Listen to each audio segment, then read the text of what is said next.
From the 1011 Now Alert Center, this is Morning Pulse. Good morning. This is Craig Allison with your Morning Pulse for Monday, May 18th. Before we get started with our news, just wanted to say thank you to all of our viewers who were following the storms throughout the weekend and being safe while submitting photos and videos to us. We hope that you are recovering okay after just some very intense storms rolled through here in eastern Nebraska, as well as the rest of the state. So we have a lot of weather coverage in this edition of Morning Pulse, and some lighter stories towards the end, but we'll make sure to give you all of the latest weekend coverage as much as we can. So that being said, before we get into our main stories for you, starting things off on the lighter side, let's get to our question of the day. Question is, seems the older you get, less irritating you think this is.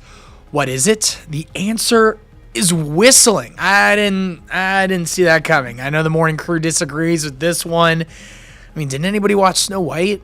I mean, the dwarves whistling around. I don't know. I question this one this morning. But if you think you got what it takes to get it right, be sure to head over to our 1011 Facebook page, put in your guesses. We read off both the guesses and the answer on 1011 this morning. Now, let's jump into our weather coverage from over the weekend, starting things off with one of the places seeing the most damage from yesterday's severe weather in St. Laborie in Howard County, where the emergency manager says 2 homes were destroyed. This is video filmed by our sister station in central Nebraska. 2 people were initially trapped, but we now know both are okay. The houses were located near 7th and Denton Road, just north of St. Laborie. The tornado that destroyed the homes was confirmed around 5:30 p.m. And the viewers, you at home, have been so kind to send us very dramatic video and photos.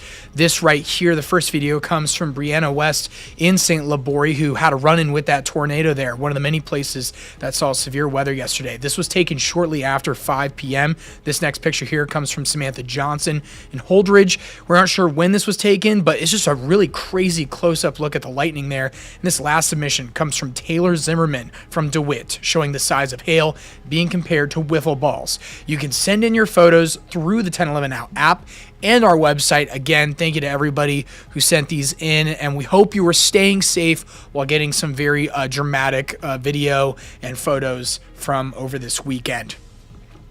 Now, our second story for you this morning is from overnight Sunday, a scary night for many across Omaha Metro as tornado sirens went off as severe storm and tornado warnings were issued. Late night severe weather tore up multiple homes in a neighborhood north of Ashland. At least 3 homes suffered roof damage in the Sandy Point Lake area near Ashland. One of the homes had most of the roof torn completely off and windows blown out. Then came the rains, bringing all sorts of weather damage inside there. So I saw the funnel cloud develop right over the dock area behind my home, and then I started to hear it, and that's when I took off and headed inside. And to me, it looked like it traveled up the beach line and headed north in the neighborhood, so pretty quick. So again, this is still a developing story, and we're going to continue to keep you updated on this out of the metro if it is confirmed to be a certain type of storm up that way. But again, more stormy and potentially violent weather set to move in across the region, and this could bring some more tornado warnings, large hail, damaging winds, heavy rain. Here in Lincoln and southeast Nebraska, we are still on the weather alert day for today, so be sure to stick with us. And download the 1011 Now weather app and the 1011 News app for any more updates that come out of this last batch of just severe weather push.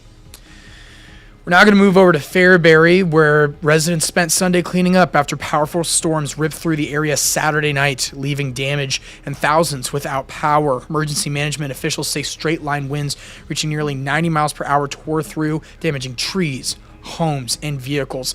Much of the town remained without power Sunday morning, including local churches, forcing some services to be canceled.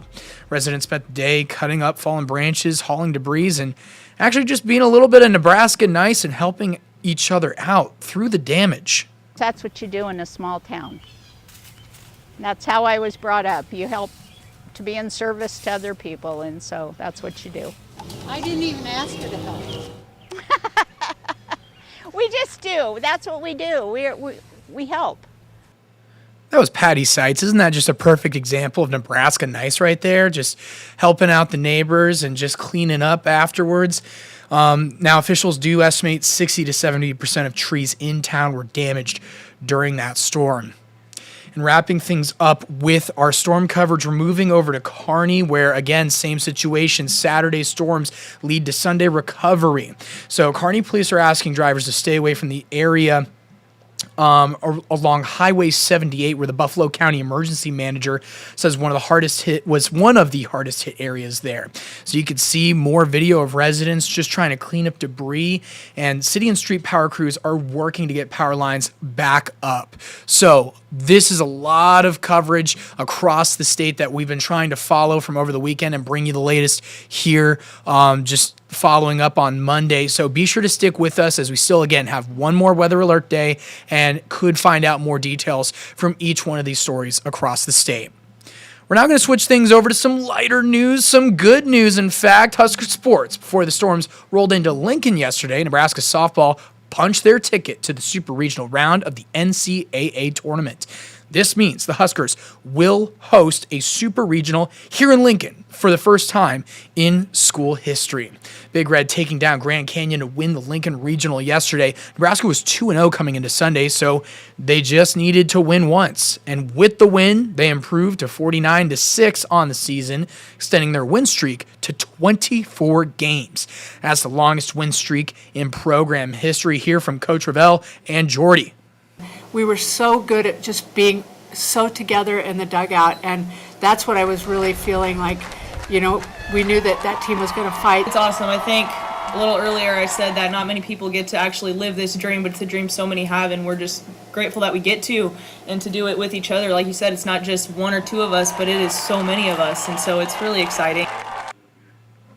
Nebraska will host the Super Regional at Bowlin starting this Thursday, welcoming Oklahoma State. For more information on when tickets go on and just details on the game, be sure to head over to 1011now.com and head over to our sports page where we've been following all that latest coverage. And wrapping things up with your final story, coverage of our town, Grand Island, starts this morning in just less than an hour. So we begin our town, Grand Island, with coverage of Grand Island Senior High School, known for its academies of learning, featuring subjects from engineering to medical services. And today we're putting the focus on the Academy of Business and Communication at the high school. Inside this academy, an entrepreneurship pathway gives teens hands-on experience turning ideas into startups.